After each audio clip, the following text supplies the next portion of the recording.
32वां अध्याय। मृतक राम को पुनः जीवन दान। अब लाजरस नाम का एक व्यक्ति बीमार था। जब ईसा मसीह ने यह सुना तो उन्होंने कहा, यह बीमारी मृत्यु की नहीं है, परंतु परमेश्वर की महिमा के लिए है, जिससे परमेश्वर के पुत्र की महिमा हो सके। एक सुहानी सुबह श्री युक्तेश्वर जी श्री रामपुर के अपने आश्रम की बालकनी में बैठकर ईसाई धर्म ग्रंथ पर भाष्य कर रहे थे।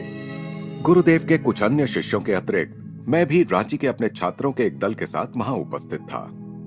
मेरे गुरुदेव समझा रहे थे, यहां ईसा मसीह स्वयं को परमेश्वर का पुत्र कह रहे हैं। यद्यपि वे वास्तव में ईश्वर के साथ एक रूप थे, तथापि यहां इस बात के उल्लेख का वैयक्तिकता से परे एक गहन अर्थ निहित है। परमेश्वर के पुत्र का अर्थ है मनुष्य में निहित क्राइस्ट या ईश्वरीय चैतन्य। कोई भी मर्त्य मानव ईश्वर की महिमा को गौरवान्वित नहीं कर सकता। मनुष्य अपने सृष्टा का गौरव एक ही तरीके से बढ़ा सकता है, और वह है उसे पाने का प्रयास करके। मनुष्य किसी ऐसे अमूर्त अस्तित्व का गौरव नहीं बढ़ा सकता जिसे वह जानता ही ना हो। संतों के सिर के चारों ओर जो तेजोमंडल है, वह उनकी ईश्वर के चरणों में श्रद्धांजलि अर्पित करने की क्षमता का प्रतीक है। श्री युक्तेश्वर जी लाजरस के पुनः जी उठने की अद्भुत कथा को आगे बढ़ते गए। जब कहानी समाप्त हुई तो गुरुदेव लंबे समय तक मौन रहे। पवित्र पुस्तक उनकी गोद में खुली रखी हुई थी। मुझे भी ऐसा ही एक चमत्कार देखने का सौभाग्य प्राप्त हुआ था। मेरे गुरु ने आखिर गहरे भक्तिभाव के साथ कहा, लाहिड़ी महाशय ने मेरे एक मित्र को मर जाने के बाद पुनः जीवित किया था। मेरे पास बैठे बच्चे तीव्र जिज्ञासा से मुस्कुरा उठे। मुझ में भी अभी काफी बचपना था। केवल तत्व ज्ञान का आनंद लेने का ही नहीं, बल्कि विशेषकर किसी ऐसी कहानी के लिए भी जो लाहिड़ी महाशय से संबंधित अद्भुत अनुभवों पर मुझे श्री युक्तेश्वर जी से सुनने को मिल सकती थी। गुरुदेव ने बताना आरंभ किया, मेरा मित्र राम और मैं कभी एक दूसरे के बिना नहीं रहते थे। वह स्वभाव से बड़ा शर्मीला और एकांत प्रिय था। इसलिए हमारे गुरु लाहिड़ी महाशय के पास केवल मध्यरात्रि और प्रभात के बीच के समय ही जाना पसंद करता था, जब दिन में आने वाले भक्तों के समान भीड़ नहीं होती थी। उसका घनिष्ठतम मित्र होने के कारण मुझे वह अपने अनेक गहरे आध्यात्मिक अनुभव बताया करता था। उसकी आदर्श संगत में मुझे प्रेरणा मिलती थी। मेरे गुरु के चेहरे पर पुरानी स्मृतियों के कोमल भाव छा गए। गुरुदेव आगे कहते गए, अचानक राम की एक कड़ी परीक्षा ली गई। उसे हैजा हो गया। गंभीर बीमारियों में डॉक्टरों को बुलाने में हमारे गुरु कभी आपत्ति नहीं करते थे, इसलिए 2 विशेषज्ञों को बुला लिया गया। रोगी की सेवा करने की हड़बड़ी के बीच मैं मन ही मन गहराई से लाहिड़ी महाशय की प्रार्थना किए जा रहा था। आखिर शीघ्रता पूर्वक मैं उनके घर गया और रोते रोते उन्हें सारी कहानी सुना दी। डॉक्टर राम को देख ही रहे हैं, वह ठीक हो जाएगा। मेरे गुरुदेव ने प्रसन्नता से मुस्कुराते हुए कहा। मैं खुशी खुशी अपने मित्र की रुग्ण शैया के पास लौट आया। देखा तो वो मरणासन्न था। यह 1-2 घंटे से अधिक नहीं जी सकता, एक डॉक्टर ने निराशाजनक हाव भाव के साथ मुझे बताया। फिर से मैं तुरंत लाहिड़ी महाशय के पास जा पहुंचा। डॉक्टर लोग अपना काम जानते हैं और उन्हें अपनी जिम्मेदारी का पूरा एहसास है। मुझे पक्का विश्वास है कि राम ठीक हो जाएगा। गुरुदेव ने आनंद पूर्वक मेरी बात काट दी। जब मैं राम के घर पहुंचा तो देखा कि दोनों डॉक्टर वहां से चले गए थे। उनमें से एक ने मेरे लिए एक चिट्ठी छोड़ी थी। हम जो कुछ कर सकते थे हमने कर लिया, परंतु इसके बचने की कोई आशा नहीं है। मेरा मित्र सचमुच आखिरी सांसें लेता प्रतीत हो रहा था। मेरी समझ में नहीं आ रहा था कि लाहिड़ी महाशय के शब्द असत्य कैसे सिद्ध हो सकते थे, परंतु राम का बुझता जा रहा जीवन दीप बार बार मेरे मन में यही विचार ला रहा था, अब सब कुछ खत्म हो गया। इस प्रकार विश्वास और संदेह के बीच डावाडोल मन से मैं यथाशक्ति अपने मित्र की सेवा करता रहा। अचानक चौकस होकर उसने जोर से कहा, युक्तेश्वर, दौड़कर गुरुदेव के पास जाओ और उन्हें बता दो कि मैं चला गया। मेरी अंत्येष्टि होने से पहले मेरे शरीर को आशीर्वाद देने के लिए उनसे प्रार्थना करना। इन शब्दों के साथ ही राम ने गहरा निश्वास छोड़ा और प्राण त्याग दिए। मैं उसकी शैया के पास बैठा 1 घंटे तक रोता रहा। उसे हमेशा ही शांति प्रिय रही थी। अब उसे मृत्यु की संपूर्ण शांति प्राप्त हो गई थी। इतने में एक अन्य शिष्य वहां आ पहुंचा। मैंने उससे अपने लौट आने तक वहीं रुकने के लिए कहा। बेसुध सा मैं बोझिल कदमों से फिर गुरुदेव के घर की ओर चल पड़ा। अब राम कैसा है? लाहिड़ी महाशय ने मुस्कुराते हुए पूछा। आपको जल्दी ही पता चल जाएगा वह कैसा है गुरुदेव, मैंने भावुकता के आवेग में कह दिया। कुछ ही घंटों में उसके शव को शमशान घाट ले जाया जाएगा, तब आप देख ही लेंगे। मैं भपक कर रो पड़ा और वहां सबके सामने ही विलाप करने लगा। युक्तेश्वर, अपने आप को संभालो, शांत होकर बैठ जाओ और ध्यान करो। मेरे गुरुदेव समाधि में चले गए। वह दोपहर और पूरी रात अखंड निस्तब्धता में बीत गई। मैं आंतरिक शांति बनाए रखने का असफल प्रयास करता रहा। भोर के समय लाहिड़ी महाशय ने मुझ पर सांत्वनापूर्ण दृष्टि डाली। मैं देख रहा हूं कि तुम अभी भी अशांत हो। कल ही तुमने मुझे स्पष्ट क्यों नहीं बता दिया कि तुम किसी दवा के रूप में मुझसे राम के लिए ठोस सहायता चाहते हो? गुरुदेव ने एक दिए की ओर संकेत किया जिसमें अरंडी का तेल था। किसी छोटी सी शीशी में उस दिए का तेल भर लो और राम के मुंह में उसकी 7 बूंदें डालो। मैंने प्रतिवाद सूचक स्वर में कहा, गुरुदेव, वह कल दोपहर से मृत पड़ा है, अब इस तेल से क्या लाभ? उसकी चिंता मत करो, केवल मैं जो कह रहा हूं वह करो। मेरे गुरुदेव का प्रसन्न भाव मेरी समझ में नहीं आ रहा था। मैं अभी तक शोक की भीषण वेदना से व्यथित था। थोड़ा सा तेल निकालकर मैं राम के घर की ओर चल पड़ा। मेरे मित्र का मृत शरीर सख्त हो गया था। उसकी भयंकर अवस्था की ओर ध्यान न देते हुए मैंने अपने दाहिने हाथ की तर्जनी से उसके होंठ खोले और बाएं हाथ से शीशी के ढक्कन की सहायता से किसी प्रकार बूंद बूंद तेल उसके पक्के बैठे दांतों पर डालने लगा। जैसे ही 7वीं बूंद ने उसके ठंडे होठों का स्पर्श किया, राम का शरीर जोर से कांपने लगा। सिर से पांव तक उसकी सारी मांसपेशियां कांपती रहीं और वह आश्चर्य करता हुआ उठ बैठा। मैंने प्रखर प्रकाश में लाहिड़ी महाशय को देखा। वह चीख पड़ा। वे सूर्य की भांति चमक रहे थे। उठो, निद्रा त्याग दो, उन्होंने मुझे आदेश दिया। युक्तेश्वर के साथ मुझसे मिलने आओ। जब मैंने राम को उठकर अपने हाथों से कपड़े पहनते देखा और उस मरणांतक बीमारी के बाद भी हमारे गुरु के घर की ओर चलने की शक्ति उसमें आ गई थी, तो मैं अपनी आंखों पर विश्वास नहीं कर सका। वहां पहुंचकर राम ने लाहिड़ी महाशय को साष्टांग प्रणाम किया। उसकी आंखों से कृतज्ञता के आंसू बह रहे थे। गुरुदेव को भी अत्यधिक आनंद हो रहा था। मेरी ओर शरारती आंखों से देखते हुए उन्होंने कहा, युक्तेश्वर, अब तो निश्चय ही तुम हमेशा अपने पास अरंडी के तेल की बोतल रखोगे। जब भी किसी मृत व्यक्ति को देखो तो उसके मुंह में वह तेल डाल देना। क्यों? अरंडी के तेल की 7 बूंदें अवश्य ही यमराज की शक्ति को निष्क्रिय करने के लिए पर्याप्त हैं। गुरुजी, आप मेरा मजाक उड़ा रहे हैं। मैं समझा नहीं। कृपा कर मेरी भूल का स्वरूप समझा दीजिए। मैंने 2 बार तुमसे कहा कि राम ठीक हो जाएगा, फिर भी तुमने मुझ पर पूरा विश्वास नहीं किया। लाहिड़ी महाशय समझाने लगे। मेरे कहने का यह अर्थ नहीं था कि डॉक्टर उसे ठीक कर पाएंगे। मैंने केवल इतना ही कहा था कि वे उसे देख रहे हैं। मैं डॉक्टरों के कार्य में हस्तक्षेप नहीं करना चाहता था। आखिर उन्हें भी तो जीविका कमानी है। इसके बाद आनंद से भरे स्वर में मेरे गुरु ने कहा, सदा याद रखो कि सर्वशक्तिमान परमात्मा किसी को भी ठीक कर सकते हैं, डॉक्टर हो या ना हो। मुझे अपनी भूल समझ आ गई है। मैंने पश्चाताप के साथ स्वीकार किया। अब मेरी समझ में आ गया कि आपका एक साधारण सा शब्द भी पूरे ब्रह्मांड के लिए बाध्यकारी है। श्री युक्तेश्वर जी की यह रोमांचक कहानी जैसे ही पूरी हुई, रांची के एक बच्चे ने उनसे प्रश्न पूछा, जो बच्चे के मुख से स्वाभाविक ही था। उसने पूछा, महाराज, आपके गुरुदेव ने अरंडी का तेल ही क्यों भेजा? तेल देने का कोई विशेष अर्थ नहीं था बेटा। मैंने कोई प्रत्यक्ष वस्तु चाहिए थी, इसलिए लाहिड़ी महाशय ने पास में पड़ा तेल ही दे दिया, जो मुझ में अधिक विश्वास जगाने के लिए एक वस्तुगत प्रतीक मात्र था। गुरुदेव ने राम को इसलिए मर जाने दिया क्योंकि मैंने आंशिक संदेह किया था, परंतु वे जानते थे कि जब उन्होंने कह दिया था तो राम ठीक होकर ही रहेगा, चाहे उन्हें उसे मृत्यु के बाद ही क्यों ना ठीक करना पड़े, जो साधारणतया अंतिम बीमारी होती है। श्री युक्तेश्वर जी ने बच्चों को बाहर भेज दिया और मुझे अपने चरणों के पास रखे कंबल के एक आसन पर बैठने का संकेत किया। असाधारण गंभीरता के साथ उन्होंने कहा, योगानंद, तुम जन्म से ही लाहिड़ी महाशय के शिष्यों से घिरे रहे हो। महान गुरु ने अपना महिमामय जीवन कुछ हद तक एकांत में ही जिया और अपनी शिक्षाओं पर आधारित कोई संस्था या संगठन बनाने की अनुमति अपने अनुयायियों को देने से वे निरंतर इनकार करते रहे। फिर भी उन्होंने एक महत्वपूर्ण भविष्यवाणी की थी। उन्होंने कहा था, पश्चिम में योग के प्रति गहरी रुचि पैदा होने के कारण मेरे देह त्याग के 50 वर्ष बाद मेरा एक जीवन चरित्र लिखा जाएगा। योग का संदेश सारे विश्व में फैल जाएगा।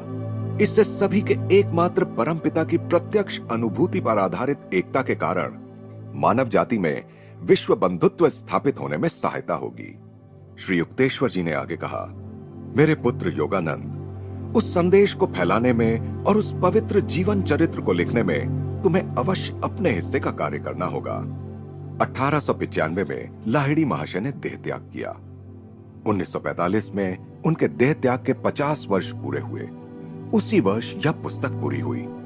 यह संयोग देखकर मैं आश्चर्यचकित हुए बिना नहीं रह सकता कि 1945 के वर्ष के साथ ही क्रांतिकारी आणविक शक्तियों का नया युग भी आरंभ हुआ। सभी विचारी मनुष्यों का ध्यान शांति और विश्व बंधुत्व की अत्यंत महत्वपूर्ण समस्याओं की ओर अभूतपूर्व व्यग्रता के साथ लग गया है कि कहीं ऐसा ना हो कि भौतिक बल के निरंतर प्रयोग से समस्याओं के साथ साथ मानव जाति का ही अंत हो जाए। मनुष्य की सारी उपलब्धियों का काल या बम के कारण नामो निशान मिट जाए, तब भी सूर्य अपनी दिशा नहीं बदलेगा और तारे भी अपने अपने स्थान पर रहकर पृथ्वी को देखते रहेंगे। सृष्टि नियम को स्थगित नहीं किया जा सकता, न ही उसे बदला जा सकता है। मनुष्य के लिए बेहतर यही होगा कि वह उसके अनुसार जीना सीखे। पूरा ब्रह्मांड जहां बल प्रदर्शन के विरुद्ध है, सूर्य भी जहां तारागणों के साथ कोई युद्ध छेड़े बिना उन्हें अपने स्वल्प प्रकाश को प्रकट करने का अवसर देने के लिए यथा समय आकाश से हट जाता है, वहां हमारे बल प्रदर्शन से लाभ ही क्या होने वाला है? क्या उससे कोई शांति उत्पन्न हो जाएगी? सृष्टि का आधार क्रूरता नहीं, सद्भावना है। शांति सद्भावना में जीने वाली मानव जाति ही विजयश्री के अनंत फलों का रसास्वादन कर सकेगी, जो अपने स्वाद में रक्त सिंचित भूमि में उत्पन्न किसी भी फल से कहीं अधिक मधुर होंगे। मानव हृदयों का अनाम स्वाभाविक संघ ही प्रभावी राष्ट्र संघ बन सकेगा। इस जगत के दुखों को दूर करने के लिए जिन व्यापक सहानुभूतियों की और गहराई में देख पाने वाली दृष्टि की आवश्यकता है, वह केवल मानव जाति की विविधता के बौद्धिक आकलन से नहीं, बल्कि मानव जाति की सबसे गहरी एकता, ईश्वर के साथ संबंध के ज्ञान से आएगी। विश्व बंधुत्व द्वारा शांति की स्थापना संसार का सर्वोच्च आदर्श है। इस आदर्श को मूर्त रूप देने के लिए योग का, जो कि ईश्वर के साथ व्यक्तिगत संपर्क साधने का विज्ञान है, समय के साथ सारे विश्व के समस्त लोगों तक प्रसार हो। भारत की संस्कृति अन्य किसी भी देश की संस्कृति से कहीं अधिक प्राचीन है। फिर भी बहुत कम इतिहासकारों ने इस बात की ओर ध्यान दिया है कि उसका अभी तक सुरक्षित रहना कोई संयोग मात्र नहीं है, बल्कि पीढ़ी दर पीढ़ी भारत ने अपने महापुरुषों के माध्यम से जो सनातन सत्य प्रस्तुत किए हैं, उनके प्रति भक्ति का तर्क शुद्ध परिणाम है। युग युगांतरों से वो भी कितने, क्या कोई गवेषक कभी सच सच बता भी पाएगा? निरंतर विकारहीन अस्तित्व बनाए रखकर काल की चुनौती का किसी भी देश की अपेक्षा केवल भारत ने ही सर्वोत्तम उत्तर दिया है। विस्मृति की गर्त में विलुप्त होने से भारत जो बच गया है, इस प्रकाश में देखें तो बाइबल में दी गई अब्राहम की कहानी को भी नया अर्थ मिल जाता है। बाइबल में कहा गया है कि अब्राहम ने प्रभु से प्रार्थना की कि सोडोम शहर में यदि 10 पुण्यात्मा भी मिल जाएं, तो वे उस शहर को बख्श दें। इस पर प्रभु ने उत्तर दिया, ऐसे 10 लोग भी मिल जाएं, तो मैं उस शहर को नष्ट नहीं करूंगा। मिट गए कभी भारत के समकालीन रहे शक्तिशाली राष्ट्रों के साम्राज्य जो युद्ध कलाओं में निपुण थे, प्राचीन मिस्र, बेबीलोनिया, यूनान, रोम। प्रभु के उत्तर से यह स्पष्ट हो जाता है कि कोई भी देश अपनी भौतिक उपलब्धियों के कारण नहीं, बल्कि अपने महापुरुषों के कारण जीवित रहता है। इस 20वीं शताब्दी में, जिसके अर्धशतक के पूर्ण होने से पहले ही धरती 2 बार खून से नहा चुकी है, ईश्वर की वह दिव्य वाणी फिर से सुनाई दे, जिसे कभी खरीदा नहीं जा सकता। उस निष्पक्ष न्यायाधीश की दृष्टि में महान हो, ऐसे 10 लोग भी जिस देश में होंगे, वह देश कभी मिट नहीं सकता। ऐसी धारणाओं को मानने के कारण ही भारत काल के हजारों छल कपटों के आगे बुद्धिहीन सिद्ध नहीं हुआ। हर शताब्दी में आत्मज्ञानी गुरुओं ने अवतार लेकर उसकी भूमि को पवित्र किया है। लाहिड़ी महाशय और श्री युक्तेश्वर जी जैसे क्राइस्ट सदृश अर्वाचीन योगी आज भी यह उद्घोष कर रहे हैं कि मनुष्य के सुख स्वास्थ्य और राष्ट्र के दीर्घ जीवन के लिए योग का ज्ञान, जो ईश प्राप्ति का विज्ञान है, अत्यावश्यक है। अभी तक लाहिड़ी महाशय के जीवन एवं उनकी सर्वलोकोपयोगी शिक्षाओं के बारे में बहुत कम जानकारी छपकर प्रकाशित हुई है। 3 दशकों से मैं भारत, अमेरिका और यूरोप में मोक्षदायक योग के संदेश में गहरी और सच्ची रुचि देख रहा हूं। अतः लाहिड़ी महाशय के लिखित जीवन वृतांत की, जैसे कि उन्होंने भविष्यवाणी भी की थी, पाश्चात्य जगत में तीव्र आवश्यकता है, जहां महान योगियों के जीवन के बारे में लोगों को अत्यंत कम जानकारी है। लाहिड़ी महाशय का जन्म 30 सितंबर 1828 ईस्वी को एक धर्मनिष्ठ प्राचीन ब्राह्मण कुल में बंगाल के नदिया जिले में स्थित घुर्णी ग्राम में हुआ था। वे आदरणीय श्री गौर मोहन लाहिड़ी की दूसरी पत्नी श्रीमती मुक्त काशी की संतानों में एकमात्र पुत्र थे। पहली पत्नी का 3 पुत्रों को जन्म देने के पश्चात एक तीर्थ यात्रा के दौरान देहांत हो गया था। उनके बचपन में ही उनकी माता का भी देहांत हो गया। उनकी माता के बारे में बहुत कम जानकारी उपलब्ध है, सिवाय इस महत्वपूर्ण तथ्य के कि वे शास्त्रों में जिन्हें महायोगीश्वर कहा गया है, उन भगवान शिव की अनन्य भक्त थी। लाहिड़ी महाशय का पूरा नाम श्यामाचरण लाहिड़ी था। उनका बचपन घुर्णी में उनके पैतृक निवास में ही बीता। 3-4 वर्ष की आयु में ही वे प्रायः बालू में केवल सिर बाहर और शेष सारा शरीर बालू के अंदर रखते हुए एक विशिष्ट योगासन में बैठे दिखाई देते थे। 1833 ईस्वी में गांव के निकट से बहती जलंगी नदी ने अपना मार्ग बदल दिया और वह गंगा में विलीन हो गई। उसके मार्ग परिवर्तन के कारण लाहिड़ी परिवार की सारी जमीन जायदाद नष्ट हो गई। घर के साथ लाहिड़ी परिवार द्वारा प्रतिष्ठित शिव मंदिर भी नदी के गर्भ में समा गया। एक भक्त ने उफनते जल में से शिव की प्रस्तर प्रतिमा को बचाया और उसे एक नए मंदिर में रख दिया, जो अब घुर्णी शिव मंदिर के नाम से विख्यात है। श्री गौर मोहन लाहिड़ी घुर्णी को छोड़कर सपरिवार काशी में जा बसे। वहां उन्होंने शीघ्र ही एक शिव मंदिर की स्थापना की। वैदिक धर्म के अनुसार नित्य पूजा पाठ, दान धर्म, शास्त्राध्ययन आदि उनके घर में होता था। वे न्यायपरायण तथा उदार दृष्टिकोण वाले व्यक्ति थे। आधुनिक विचारधारा की उपयोगिता की वे अवहेलना नहीं करते थे। बालक लाहिड़ी ने काशी की पाठशालाओं में हिंदी और उर्दू की पढ़ाई की। उन्होंने जय नारायण घोषाल के विद्यालय में संस्कृत, बंगाली, फ्रेंच तथा अंग्रेजी की शिक्षा प्राप्त की। वेदों का वे गहरा अध्ययन करते थे और विद्वान ब्राह्मणों की शास्त्र चर्चाओं को मन लगाकर सुनते थे। इन विद्वानों में एक महाराष्ट्रीय पंडित श्री नागभट्ट भी थे।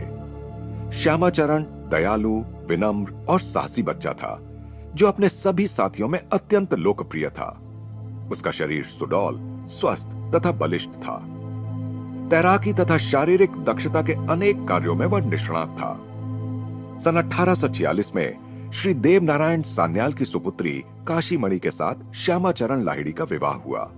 काशीमणि देवी एक आदर्श भारतीय गृहिणी थीं, जो अपने गृह कर्तव्यों का और अतिथि सेवा तथा दरिद्र नारायण सेवा के अपने गृहस्थ धर्म का प्रसन्नता पूर्वक पालन करती थीं। इस विवाह से तिनकौड़ी और दुकौड़ी नाम के 2 संतवत पुत्रों का तथा 2 पुत्रियों का जन्म हुआ। 1851 में 23 वर्ष की आयु में लाहिड़ी महाशय ब्रिटिश सरकार के मिलिट्री इंजीनियरिंग विभाग में लेखापाल के पद पर नियुक्त हुए। अपने सेवा काल में अनेक बार उनकी पदोन्नति हुई। इस प्रकार न केवल ईश्वर की आंखों में ही वे सिद्ध पुरुष थे, बल्कि इस छोटे से मानवीय नाटक में भी उन्होंने सफलता प्राप्त की थी, जिसमें वे एक साधारण ऑफिस कर्मचारी की भूमिका निभा रहे थे।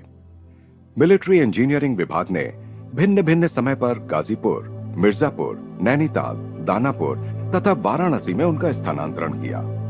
पिता की मृत्यु के बाद युवा लाहिड़ी महाशय ने पूरे परिवार का सारा दायित्व अपने ऊपर ले लिया। परिवार के लिए उन्होंने काशी में भीड़ भाड़ से दूर गरुड़ेश्वर मोहल्ले में एक घर खरीद लिया। लाहिड़ी महाशय के जीवन के 33वें वर्ष में उस उद्देश्य की पूर्ति हुई जिसके लिए उन्होंने इस धरा पर पुनः जन्म लिया था। हिमालय में रानीखेत के पास उनकी मुलाकात अपने महान गुरु बाबा जी से हुई और उन्हें क्रिया योग की दीक्षा मिली। वह पवित्र घटना केवल लाहिड़ी महाशय के साथ ही नहीं घटी, बल्कि पूरी मानव जाति के लिए वह अत्यंत पवित्र क्षण था। योग की लुप्त हुई या दीर्घ काल तक अज्ञात रही सर्वोच्च विद्या पुनः प्रकाश में लाई गई। पौराणिक कथा में जिस प्रकार गंगा ने स्वर्ग से पृथ्वी पर उतरकर अपने त्रिशातुर भक्त भगीरथ को अपने दिव्य जल से संतुष्ट किया, उसी प्रकार 1861 में क्रिया योग रूपी दिव्य सरिता हिमालय की गुह्य गुफाओं से मनुष्यों की कोलाहल भरी बस्तियों की ओर बह चली।